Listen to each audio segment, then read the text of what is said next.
就离谱，没想到绝区林东侧变化居然这么大。武将根据3侧制作的地图，居然在东侧只剩一半了。而且作为1、2、3侧都经历过的老玩家，这么多新角色，我居然一个都不知道。同时邀约任务、动态枪情地图也是应有尽有，甚至还团送了100抽角色券和80抽帮部券。所以大家最想抽谁呢？他把想要角色部外玩到多安抚，大家都没上。那么变化这么大的绝区林东侧如何光速入门临门坦上手？全网最详细、最全面的绝区林萌新入坑攻略系列启动。从今天开始到东侧，每天都会更新1期攻略视频，1周带你零基础从萌新到大佬，完全上手绝区林。大家记得3连专注后去动态置顶抽取1268，期待绝区林的小伙伴会点了3连一起冲到热门吧。绝区林是一款都市复读潮兔风格的2次元动作游戏，玩家将扮演新爱丽都一家复读录像店的兄妹之一，以传奇神将法尔童的身份在神网上接取委托，协助盗洞特、白旗中东，甚至军方人员遁入通洞。在这一幕幕老旧监视器的监控下，既无帮部之称援救灾民、打捞失误，甚至直接参与与变异体之间的激爽战斗。区别于原神和崩铁2位前辈，绝区林选择将游戏性从复杂大世界和箱庭探索中解构出来，抛开东野画加流水线式的传统2游生态，专注于精心打磨小而美的游戏体验，让产能聚焦于玩家终端，回归玩法本身。我们不必再被拘束于繁琐的日常委托和漫长的事业任务，所有的玩法都能在这座小小的6分街中唾手可得。脱离了快节奏的战斗后，我们也能对于生活化的都市街角，在一半嘈杂、一半慵懒的残霞余晖中，重温魔塔般的复读腔调，就像喷射战士和怪物猎人那样，让风德化的市集和街道彻底服务于我们，从而完完全全的沉浸于游戏本身。先说占比较多的手机端界面，进入游戏后右下角会有几个关键按钮，其中最大的是交互，顾名思义就是与其他项目互动，无论是与 NPC 交流还是进行通洞探索，都需要用这个按键触发。左侧3个点对应手机短信，这个功能相信玩过原帖的玩家应该都不会陌生。左边私人可以接取委托或者与 NPC 聊聊骚货，右边群主可以开启剧情专注模式接取代人委托，然后右侧从上到下分别是拍照、神网以及冲刺。拍照和冲刺相信不必多说，咱们重点聊聊这个最重要的神网。神网目前拥有3大模块，分别是推送、日程和特题。推送可以理解为绝区林自己的论坛，咱们可以在里面看到一些美术力溢出的简短资讯，偶尔也会弹出几个求助任务，只不过这些内容都是官方发的，什么时候能让玩家自己畅所欲言啊？而且如果能在推送中发布自己的委托需求，相信无论是大佬还是萌新玩家都会积极参与。希望绝区林增加自助委托的小伙伴，先弹幕里偷出你们的1吧。然后是日程，相当于任务，分成4个时间段，只要完成相应任务就能获得奖励。只不过绝区林中的有些任务只能在特定的时间完成，所以是什么样的任务才需要在大晚上完成啊？神将特题等于阶段奖励，突破等级可以获得不同的奖励，可以提升角色、殷勤、帮部的等级上限，解锁等级更高、更强力的副本关卡。试炼则是你每个等级区间需要完成的任务，类似原神的见闻。如果你是 PC 端，这些功能的对应快捷键就是 F 交互、E 神网、R 照相、Q 短信、鼠标右键冲刺。接着左上角会显示当前任务时间以及菜单，进入菜单之后就是绝区林的核心玩法所在。首先是左下方第1个按钮，更多功能。其中最关键的就是训练场和邮件了。训练场分为自由训练和专项训练。自由训练可以根据自己的喜好随意搭配角色，毕竟动作游戏就要。而专项训练则是可以练习特定技能和特定组合，能帮助你更快的上手绝区林。邮件功能就不必多说了，毕竟福利发放、官方补偿都是通过邮件发送的。所以你觉得绝区林的福利会比新帖多吗？能每个版本都送10连吗？至于其他的就比较简单，咱们就直接得花字总结，感兴趣的小伙伴自行暂停观看。然后是设置，首先要说的那一定是绝区林的 PC 端首次开放了无限帧率，毕竟作为一款动作游戏，最重要的肯定是战斗的流畅以及打击的快感。无限帧率的开放大大提升了玩家的实战手感和操作上限，不会再有哪怕用的4090帧率还是60帧的不尽兴情况出现了。其他的图像、输入、按键、语言、语音包设置，大家根据喜欢跟配置自行调整即可。快捷菜单栏也可以自行选择。值得一提的是其他设置，这个战斗伤害跳字显示推荐开启，大数字看起来炫度华丽，爽感十足。奔跑推荐点按，不用一直按着冲刺键。主线剧情难度推荐挑战模式，因为本来主线模式难度就不高，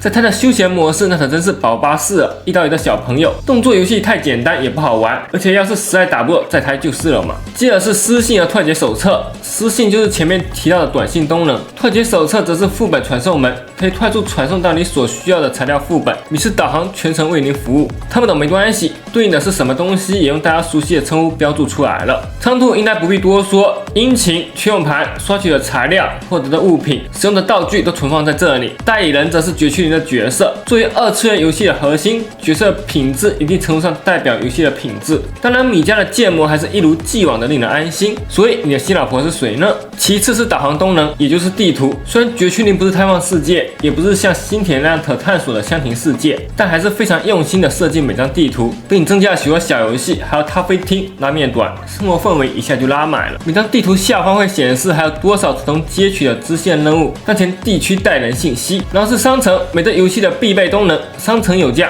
真爱无价。礼包商店里有一些材料礼包，可以获得这种资源，适合体力不够或想快速提升练度的玩家。与以往不同的是，多尔的神网回退礼包，花多少返多少，还会额外赠送一些培养材料。而且众所周知的米家传统，大小月塔肯定也是必不可少的。在绝区零里，月塔叫做神网会员，大月塔叫做丽都城木，这些都是长线作战的必备资源。接着是信源清单，幸好余波是超尔时留下来的类似原神的星辉和星铁的星芒，可以换取母带、殷勤这种角色培养材料角色。老规矩，每个月1号可以换取10的5折母带。而那币则是专属于绝区零帮部系统的独立货币，仅供换取帮部的这种材料。母带兑换则是用氪金换取和菲林换取超尔券。这边要牢记，七彩加密母带是限定词券，普通黑白原装母带是普通词券。不要重蹈5教一次性拉满103发普词的负责了。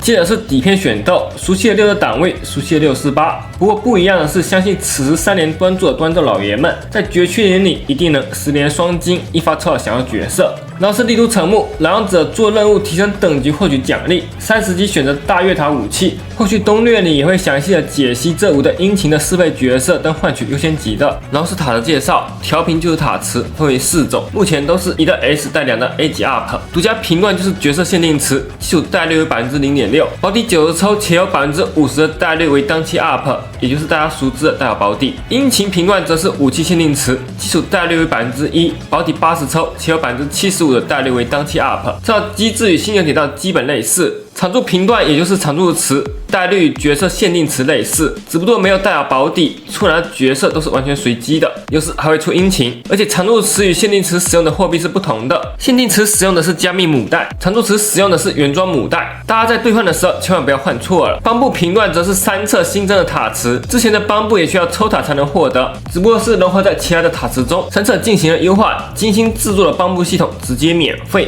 这不得给绝区零来的大大的点赞。通过尔呢券可以免费抽取帮部，通过0号通洞、拉力委托活动、尔呢币兑换可以获得尔呢券。然后就是我们的老家录像店了，绝区零剧情里的核心地段。进门右手边是每日营业，类似派遣委托，每天根据不同的要求上架录像带，以供获得丁尼收益。直走是车兔，可以通过业务专用车前往其他地图，也是一些剧情的发生地。柜台后面的06号门里则是我们的秘密基地，经常要来的地方。进门左手边这面书架就是我们的委托记录，打开后能够浏览法尔同祭祀和代理的密文2种内容。其中法尔同祭祀相当于主线剧情回顾，我们在这里可以重温此前经历过的主线剧情，这样当主线时就可以直接跳过了，等有空再慢慢回顾。同时委托的影像记录达到完美时，还能获得额外的菲林奖励。而代理的密文则相当于角色的个人任务回顾，和主线一样，在影像记录达到完美时，也可以获得菲林奖励。右边则是沙发，等我们睡觉的。没错，兄妹俩太惨了，都没有一张床可供睡觉。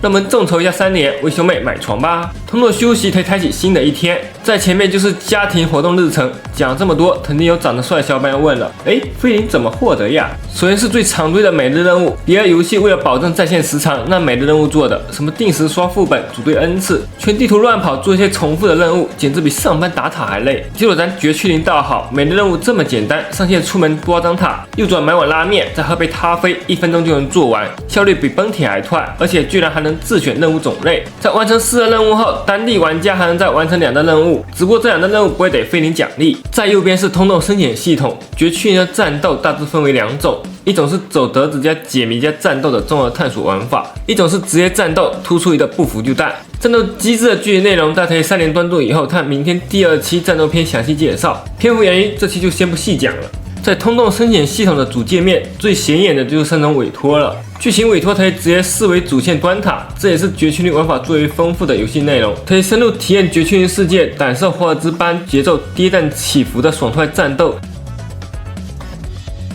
同时通过主线生动的文案加超有趣的多场漫画CG，进一步提升我们对新艾利都的认可度和沉浸感。战斗委托顾名思义，主打一个战斗爽。完全不需要走德子，将地图中的敌人清理干净就拿到奖励。探索委托则类似解谜，有部分委托会进入战斗，总体以走德子解谜为主，有时候还会有人通智人直接给你答案。深蓝加点。右下角第一的黄色按钮是大活动的区域，比如3册的限时活动沙罗黄金周就是在这开启。活动开启后会在通洞申请系统中开出一个新的通洞，新的通洞分为5个区域，完成对应的委托来到6分间的台1处，即可获得丰厚的活动奖励。每个区域需要收集3的端测数据，完成时间在20分钟至30分钟左右，有多种玩法：解谜、打怪、走德子、节拍器、打地鼠，应有尽有。第二个粉色按钮则是拉力委托，拉力委托包括常驻和歼击战。常驻的拉力委托是探索与战斗相结合，在游玩过程中不仅要战斗，还要去留意地图的细节，完成其他分支挑战。常驻的奖励是一次性的，而且不会消耗体力，只要将地图中的内容收集完全就可以了。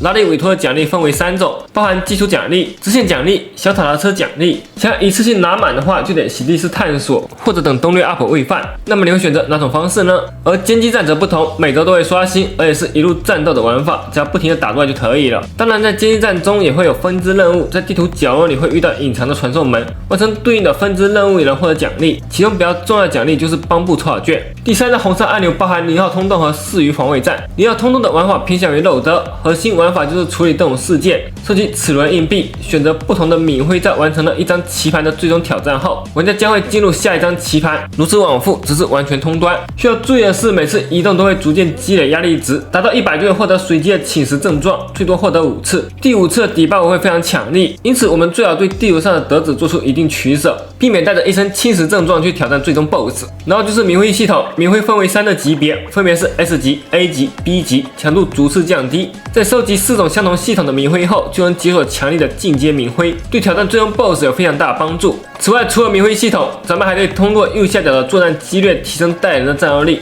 每次点亮需要消耗土尾麦金，除了一些基础属性外，还可以通过点亮特殊节点解锁进阶增益。最后就是大家最关心的奖励问题了。0号通洞除了手通奖励外，还可以通过调查执照和每周的悬赏委托来获取大量奖励，其中执照等级还关系到后续通洞端塔的解锁，建议大家把每周可以获取的调查点数尽量拿满。不过悬赏委托需要通过神将等级进行解锁，每周都会刷新，想拿满周期性抽卡资源的话，就需要尽快解锁了。接着就是0号通洞旁边的4鱼防卫战。洞有10个端塔，前7层只需要1支队伍就拿满奖励，不过后续的3层就需要2支队伍分2边进行挑战，对练度要求更高。由于和原神深渊以及星铁忘却之庭的玩法非常相似，所以后续多半也会有额外的周期性非零奖励。所以绝区林的深渊你会去凹吗？在右边是 VR 测试机，分为实战模拟室、驱动模拟室、专业挑战室到微挑战室。说到这里就不得不提绝区林的电池了，也就是体力，开局上限240，直接遥遥领先德比4年半。目前绝区林消耗电量的玩法基本都包含在了 VR 训练室，其中咱们前期使用频率最高的，毫无疑问就是实战模拟室，可以产出以下几种资源。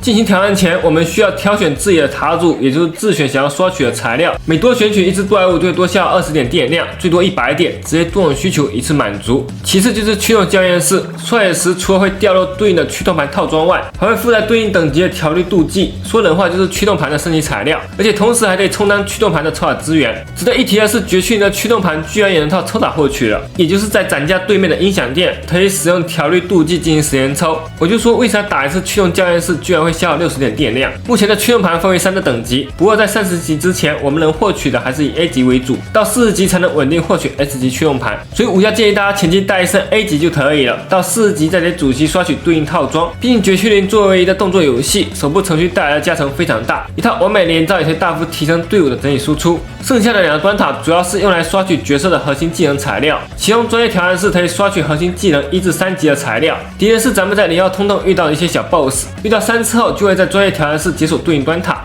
到位挑战室也就是周本，在击败对应主线 BOSS 后解锁，每次挑战消耗40点电量，掉落的材料可以用于角色核心技3级之后的提升，同时也会掉落调律镀剂。绝区林和2位前辈一样，所有的周本一起共享3次挑战机会，建议大家每周尽量把3次周本用完。觉得有难度的小伙伴也不用担心，周本可以和其他2位玩家组队挑战，只要找到大佬就可以轻松通关。既然说到副本，我们就来了解一下绝区林的基础战斗方面。进站后，我们可以先了解一下角色有哪些技能。屏幕左上角是我们代言人的血条能量条，右下角是代言人的技能，从左到右分别是普通、闪避、特殊技、换人和大招。满足一定条件后，特殊技就会变成强化特殊技，换人键则会变成支援技。需要注意，换人和支援技是根据我们编队的顺序来依次上场的。进行攻击时，代言人血条下方会出现一串数字悬赏值，悬赏值全队都用，可以通过普通、战技、支援技等输出进行叠加。攒到3000即可释放大招，释放一次大招后就会直接清零。当我们接近敌人时，他们头上会冒出自己的血条以及血条下面的灰条，也就是摄能值。在进行攻击后，摄能值会被逐渐充满，充满后怪物就会在一定时间内陷入瘫痪，并且提高受到的伤害。此时使用重攻击命中摄能状态下的敌人就可以触发角色的连结技。敌人鼠标左键或右键就能使用后来角色的连结技。不同强度的怪物一次失衡可以触发的连结技次数也不一样，小怪1次，精怪2次 ，BOSS 3次。接下来则是动作台，动作台有5的模块，其中档案记录了各位代言人的详细信息，包括身刀、生日以及所属势力。另外，在代言人档案详情界面还会有神将锐评。接着是通洞见闻，在这里储存着我们在通洞中遇到的这种图标，包括明徽、标记、环境、极端、资源、威胁、遭遇以及通洞来特的详细信息。情报则是储存我们在巨型和0号通洞中遇到的物品。神将笔记相当于游戏提示，记录了初次遇到的问题。法儿童图鉴记录我们所遇到的怪物，包括它的阵营、属性以及趟性。遇到不知道该怎么打怪物，可以来这里探探应对之策。绝区营里是没有小地图的，但没关系，我要精心为大家制作一张地图。与以往游戏不同的是，绝区营的商店和我们的每日培养活动玩法息息相关，每天都得逛一逛。首先是6分街绝区营新手村第一张地图。它名字6分街应该是只有6的店铺的吧？错了，我们现在用拖动会发现，其实有9的店铺以及的隐藏角落。第一的是陆阳店，也是主角的家，之前已经介绍过了。第二的141，3只邦布泰的店，随等级提升可以买到 A、B、C 上的材料，每周刷新。另外还会有141现饭集市绝区营立本活动，可以用垃圾饭飞灵动420飞灵。第三的锦鲤面短，跟乔普师傅对话，在这里可以吃到各种各样的拉面，可以在战斗时获得额外增益，在进入下次委托前，增益效果无法替换。效果持续3场战斗。第4的音像店可以进行驱动调律和拆解驱动盘，而且等级不同可获得的物品也不相同，所以尽量当我们的神王等级达到35级之后再开始刷取驱动盘。调律一次需要5的以太镀剂，随机获得一个 A 级或 S 级驱动盘。以太镀剂是进行调律的道具，可以通过对应副本和分解驱动盘获得。S 级驱动盘的基础概率为11%，最多5次必能获得 S 级驱动盘。在调律过程中，我们也可以选择定向 UP 模的驱动盘套装，它的概率会提升到50%。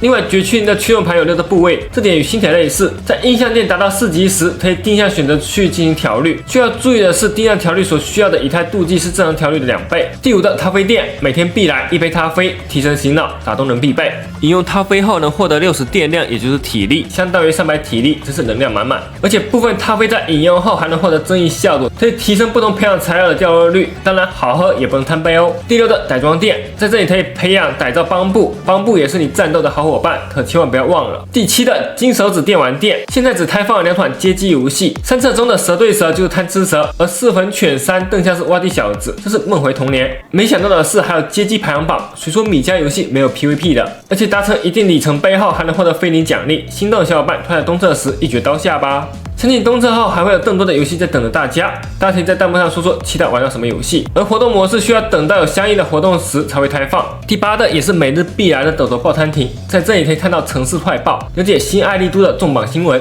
还能拿一张每日多拉塔，更有机会获得神秘大礼。每天早上来多拉奖，带着好运气开始今天的工作学习游戏吧。第9的潮玩店，潮玩店与音像店功能类似，是购买阴晴和回收阴晴的地方。购买阴晴的材料可以通过对应副本和分解阴晴获得，当然5星阴晴是买不到的。最后是隐藏角落，专属于6分街的涂鸦区，做任务可以获得涂鸦段，升级可以获得奖励。需要注意的是，绝区营的商店开放时间是有限制的，毕竟打工人也是要下班休息的。接下来是第2章剧情开启了全新地图黑焰冬地旧址。新地图虽然划分了2个区域，但其实是在一张地图上。首先是机械维修区，在这里可以接起一些任务，也可以找到迷神塔交付建筑机械零件，换取奖励，类似原神的神因素。仓储区一样可以接任务，交付零件，换取奖励。接着是第3当剧情才开启的地图巴莱大厦前，目前只有一个区域就是广场步道，可以接取任务，也可以欣赏绝区林的江边风景，遥望一下远处的巨大通洞。后续应该也是有地图奖励可以换取的。最后是绝区林的路通发展思路，每个阶段的题堆化。绝区林的体力上限总共为240点，遥遥领先于2个姐妹。同时，我们每天还可以通过喝咖啡再补充60点体力，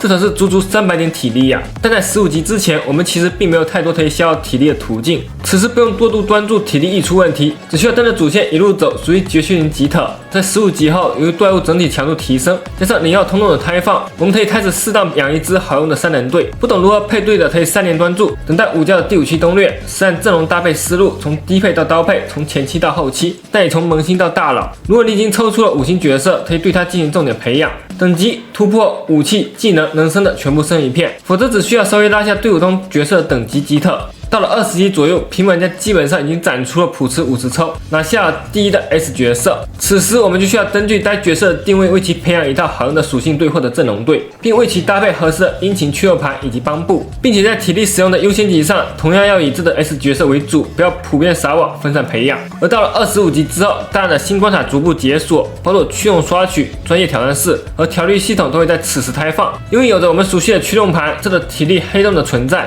所以许多玩家都会发现自己的体力已经开始有点不大够用了。这一阶段我们还是以之前斗住的阵容配对为主，在资源分配方面，先提升代理人等级，再升技能等级，最后再是殷勤等级和驱动盘等级。至于驱动盘套装效果和副词条，暂且不必追求和考虑。之前存了电池的小伙伴也可以在这个阶段使用，方便快速升到35级，获取更高的资源收益。而当我们声望达到42级后，再去音响店调律，就必定会获得 S 级驱动盘。此时我们的神话等级提升也会变慢，角色养成也会进入瓶颈期，这时再去刷取驱动盘才是最好的时候。后续将会每日更新，让我们一起成为大佬，这次一定行。下期视频武将会带大家了解什么才是真正的绝区林，如何战斗爽。记得3连专注后去动态置顶抽648，我们下期视频再见啦！